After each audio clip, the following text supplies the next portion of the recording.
In the early hours of the morning on November 15, 2004, an intruder entered the home of Peter and Joan Porco while they were asleep.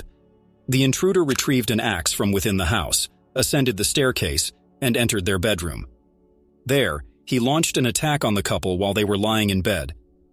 After seemingly completing the attack, the intruder departed without taking any belongings, cash, or valuables. Peter succumbed to severe head injuries, while Joan was left on the floor covered in blood. Remarkably, Joan survived despite suffering extensive head trauma, which included the loss of an eye, a portion of her skull, and significant facial disfigurement. Upon entering the residence, the police found Joan in critical condition. Detective Chris Bodish, who had previously encountered the Porco family during a laptop theft investigation, approached Joan and attempted to question her. Although she appeared conscious and attentive, her responses were limited. Detective Bodish was aware that the couple had two sons, Jonathan, who was serving in the Navy in South Carolina, and Christopher, a veterinary student at the University of Rochester. Detective Bodish's observation of the crime scene didn't give the impression of a typical burglary. The presence of a spare key in the door, the absence of stolen items, and the undisturbed state of the house suggested an inside job. While paramedics administered oxygen to Joan, Detective Bodish knelt down and asked her questions. Was a family member responsible for this? She nodded, and everyone present saw it. He continued, Was it Jonathan? Joan shook her head. Was it Christopher? This time, Joan nodded.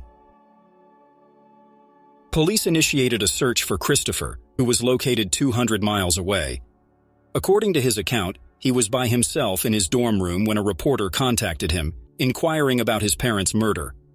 This news came as a shock to him, causing him to drop the phone in astonishment. After regaining his composure, he promptly contacted the police department, who subsequently verified the details of the attack. From Police Dispatcher, Saginor. Hi, my name is Chris Porco. I was just called by the Times-Union saying that my parents were found dead this afternoon. I was wondering if you had any information for me. Hey, Chris, whereabouts are you? I'm at school in Rochester, New York. Okay, and are you in a dorm there? Yes, I am. Okay. Do you have a dorm name or? It's called Monroe. Okay. And you're hearing from the Times-Union? Yeah, they called me and said my parents were found, I guess, dead. I don't know. They didn't say how or anything. Let me try and find you somebody who may have some more information for you. Okay. Now, as far as, when was the last time you said you came down to saw your parents? About 3 weeks ago. It was on the weekend. I can't give you a date. I have to figure it out. I'm not really sure. Okay, but about 3 weeks ago? Yeah. Okay, and the email, what's going on with your email? You said you emailed him today, but you didn't get a response? Yeah, I emailed him this afternoon. My dad at work. Okay. About college loan stuff. Okay. You're going to go right to Albany Med? I don't know. I don't even know where my mom is, but... Yeah, she is at Albany Med. Okay. Do you know her condition? No, because I haven't talked to her. Let me give you my pager number. Okay. Because when you get there, I'll come and see if there's anything I can do for you. Okay. All right? Yeah. Okay, thanks. Yep. Bye-bye. Yeah. Joan underwent surgery, and her life was successfully saved by the doctors. Chris, on the other hand, was brought to the police station and subjected to a 6-hour interrogation. He vehemently denied any involvement in the attack, expressing his deep love for his parents. However, Detective Bodish remained skeptical. Your mother's communicating. She's saying you were there at the house. I don't know why she would say that. She knows what happened. I hope she does. I was not there. The police proceeded to Chris's dormitory and questioned his fraternity brothers. Chris had claimed he was asleep on a dorm lounge couch, but nobody could corroborate this alibi. The police conducted a search of Chris's room, seizing his clothing, computer, and his bright yellow Jeep. Their aim was to establish his whereabouts during the attack, but their efforts yielded no solid evidence. However, a breakthrough came when surveillance footage emerged. Despite Chris's assertion that he hadn't left campus, CCTV recordings revealed his yellow Jeep departing the campus parking lot at 10:30 p.m. The same vehicle was spotted passing by an off-campus medical center. Workers at a New York State toll booth recalled a yellow Jeep passing through both before and after the attack. As the investigation progressed, investigators grew increasingly convinced that Chris was the primary suspect. They pointed out that the absence of forced entry served as another indicator. They argued that the spare key hidden under a potted plant outside the door was typically something Chris would have been aware of.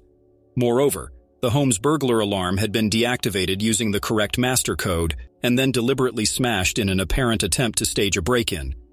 Chris would have had knowledge of the existence of an axe in the garage as well. With these pieces of evidence, the police became absolutely certain that Chris was their prime suspect. While the police were investigating Chris, Joan was recovering from her surgery. When she regained consciousness, she claimed to have no recollection of the attack and, notably, no memory of accusing Chris as the assailant to Detective Bodish. Instead, she asserted Chris's innocence. Friends and family rallied behind her, pooling resources to secure Chris's release on bail. They contested the evidence gathered by the police, with Joan's initial accusation being a central point of contention. They argued that at the time of the accusation, Joan was in no condition to point fingers. Although she could follow instructions and perform simple tasks, her severe head injuries prevented her from accessing her memories. Furthermore, they emphasized that there was no footprint or fingerprint evidence linking Chris to the crime scene. Multiple yellow Jeeps were present in the vicinity, and the police had not obtained a license plate number from the surveillance footage. Regarding the alarm code, Chris's defenders suggested that Peter regularly disabled the alarm system when he was at home to allow the dog to move freely without triggering it. They even proposed that Peter himself might have placed the spare key in the door. Altogether, they adamantly rejected the idea of Chris's guilt. However, prosecutors remained unwavering in their stance. They depicted Chris as a dishonest individual, emphasizing his extensive financial troubles. Chris had accumulated a lot of debt while pretending to be wealthy. He even signed his father's name on loans and a car payment without permission. According to the prosecution, a heated disagreement had broken out between Chris and his father when he found out about these actions. The prosecutors suggested that during this argument, Chris may have thought that the money from his parents' life insurance could solve his money problems. Following a 7-week trial, Chris was convicted.